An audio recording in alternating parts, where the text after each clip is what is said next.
Shalom, shalom, shalom. Bienvenue à notre émission Asubuhi na Yesu.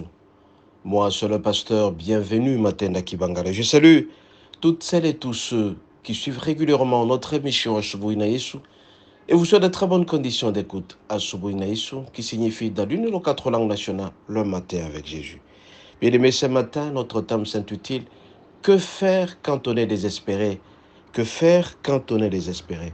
Mais bien aimés, vous êtes sans ignorer que la plupart des gens souffrent, ils traversent des situations très difficiles, ils sont humiliés, ils sont en souffrance.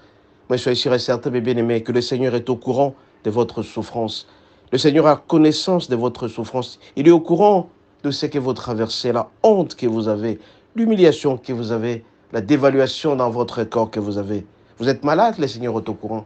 Vous manquez de l'argent, le Seigneur est au courant. Vous manquez des frais scolaires, le Seigneur est au courant. Votre mariage est en train de patauger, le Seigneur est au courant.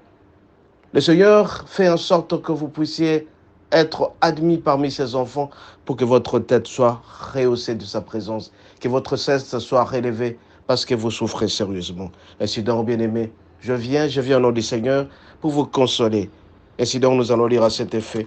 Nous allons lire à cet effet Ésaïe 40, du premier jusqu'au 2e verset. Nous lisons au nom de Jésus. Consolez, consolez mon peuple, dit votre Dieu. Parlez au cœur de Jérusalem et criez-lui que sa servitude est finie, son iniquité est expiée, qu'il a reçu de la main de l'Éternel au double de ses péchés. Bien-aimés, ce matin, comme je vous ai dit à l'introduction, vous devez savoir que le Seigneur est au courant de ce que vous traversez.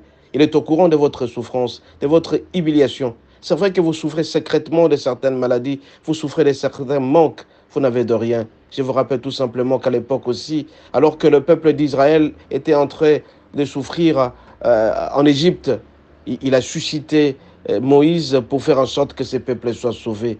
Le peuple était au courant, le Seigneur était au courant. Le Seigneur dit, je suis au courant de votre douleur, je connais vos douleurs, je suis au courant de ce que vous vivez, je connais vos angoisses. Il vient ce matin vous consoler. Parce qu'il a vu votre souffrance, il veut que vous puissiez être tout simplement sauvé de cette situation.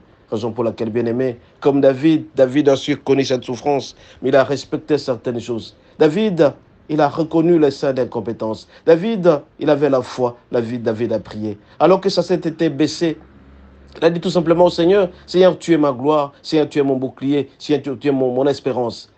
Il n'a pas perdu une seule minute sans pour autant avoir la foi. Bien-aimés, ce matin, je vous demande tout simplement de ne pas perdre la foi. Faites confiance en Dieu. Vous devez prier, vous devez avoir la foi et l'espérance pour que vous puissiez vivre normalement et que la joie, l'espoir reviennent en vous. Le Seigneur vous demande d'avoir de l'espérance, d'avoir de la foi et que votre situation va changer, votre humiliation va changer. Vous devez prier sérieusement, mes bien-aimés. Et quand vous allez prier, vous allez voir que le Seigneur a la compétence illimitée de vous sortir de cette situation. Vous n'avez rien dans votre maison, vous manquez de tout, vous n'avez même pas un moyen de sortir, pas de transport, les gens sont malades, votre conjoint vous régale, vous n'avez rien, vous n'avez pas de travail, vous êtes pauvre, vous traversez des situations difficiles. Le Seigneur est au courant. Mais il vous dit tout simplement une seule chose, comme il a fait avec David, il va relever votre tête. Il vous dit que vous devez avoir la foi. Vous devez prier, vous devez approcher de ce que vous faites. Sans lui, vous n'êtes rien. Il est notre gloire, il est notre bouclier, notre espérance, notre espoir. Mais ce matin, bien-aimé, pour que votre situation puisse changer, il y a certaines conditions. La première condition, bien-aimé, c'est que vous devez appartenir totalement à Jésus. Votre vie doit être donnée à Jésus. Votre manière de vie, votre style de vie. Vous traversez la situation difficile, peut-être votre style de vie n'a pas été. Vous avez été un grand pécheur, vous avez été un grand adultère, vous avez été un grand voleur, vous avez été un menteur. Tout ce que vous avez fait, peut-être vous êtes en train de payer. Mais le Seigneur vous demande ce matin de lui appartenir. Deuxième élément, bien-aimé, vous êtes appelés à marcher dans la crainte de Dieu. Marcher dans la crainte de Dieu, c'est-à-dire faire que le Seigneur vous accepte, que vous puissiez l'aimer tout en augmentant votre foi auprès de lui. La crainte de l'Éternel, commencement de la sagesse. Troisième lieu, bien-aimé, c'est Dieu qui va relever vos têtes si jamais vous maintenez ses intérêts. Est-ce que l'intérêt du Seigneur se trouve en vous? Vous avez votre salaire à un certain moment, vous pensez aux dîmes, aux offrandes, aux actions des grâces. Vous pensez aussi à la générosité par rapport aux vos orphelins qui souffrent. Et quand vous allez faire, le Seigneur fera son intérêt. À ce moment-là, vous allez sortir de la situation que vous traversez. Dernier lieu, bien-aimé, le Seigneur demande de nous repentir de nos péchés. Beaucoup de fois, nous sommes péchés. Nous avons péché en action, par action et par omission. Le Seigneur demande à ce que nous puissions nous repentir. Notre repentance, le Seigneur va nous accorder ce pardon-là. Il est miséricordieux. C'est pourquoi ce matin, bien-aimés, je vous en supplie. On nous pose la question, que faire quand on est dans le désespoir? La première des choses, c'est que nous devons avoir la foi. Nous devons prier. Nous devons avoir l'espérance. Changer notre manière de vivre. Nous devons craindre Dieu. Nous allons chercher les intérêts du Seigneur dans ce que nous faisons. Nous devons nous repentir à ce moment-là seulement, nous allons voir que notre vie va changer. Notre tête qui était baissée, notre tête sera relevée. Et David a compris cela, bien-aimé, alors qu'il était en train d'être chassé par son fils. 4 jours durant, il a erré par-ci, par-là, il n'avait plus d'espoir. Mais à ce moment-là, le Seigneur est venu auprès de lui parce qu'il avait honte, parce qu'il était dévalué, parce qu'il était l'homme le plus malheureux, parce que tout simplement, à un certain moment, il n'avait rien. Il pouvait fuir son fils.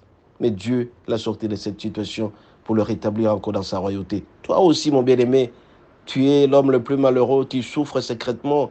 On te voit bien habillé, mais à ton intérieur, tu es pourri complètement. Ton travail ne marche plus, ton foyer ne marche plus. Toi, ma soeur, ton mari t'a fui pour telle ou telle raison, parce que tu n'as pas d'enfant. Parce que tout simplement, on lui a dit quelque chose, il ne te supporte plus. Tu as perdu ton fiancé ou ta fiancée. Tu as perdu ton mari, tu as perdu tes enfants. Mais le Seigneur te demande à cet instant, il va relever ta tête. Sois sûr et certain qu'il est là pour te consoler. Il est dit dans Ésaïe 40, verset 1 jusqu'à 3, consolez, consolez mon peuple. Le Seigneur vient te consoler.